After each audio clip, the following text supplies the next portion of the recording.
એક બાજુ પરસોત્તમ રૂપાલાનો ક્ષત્રિય સમાજ દ્વારા વિરોધ થઈ રહ્યો છે। આવતીકાલે મતદાન યોજાવાનું છે।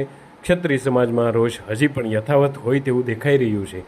તેવામાં મતદાનને એક દિવસ અગાઉ સમાચારપત્રમાં ક્ષત્રિય સમાજના નામથી એક પત્રિકા છપાઈ છે, જેમાં લખવામાં આવ્યું હતું કે ક્ષમા વિરસ્ય ભૂષણમ।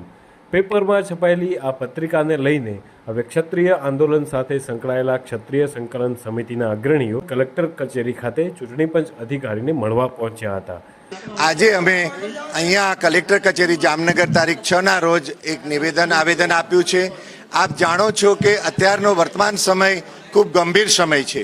આવતીકાલે પવિત્ર ચૂંટણીનું પર્વ છે, સવારે 7 વાગે, અને આજના છાપાઓમાં જે છપાયું છે એ હળાહળ છે તે આદર્શ આચાર સંહિતાનો ભંગ થયો છે।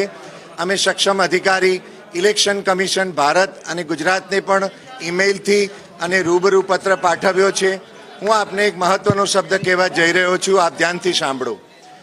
ઇલેક્શન કમિશનના નિયમ પ્રમાણે છે તે મીડિયા માટે પણ એક નીતિ નિયમો હોય છે, જેનો પણ અમને લાગે છે કે અહીંયા ભંગ થવામાં આવ્યો છે, અને 2 જ કલાકમાં જેનો એમણે નિર્ણય આપવો પડે એવી આ ગંભીર બાબત છે, જેમાં સર્ટિફિકેશન અને મોનિટરિંગ કમિટી હોય છે મીડિયા માટેની। એમણે 2 કલાકની અંદર અમે જવાબ માગ્યો છે, નીતિ નિયમ પ્રમાણે એને આપવો જોઈએ।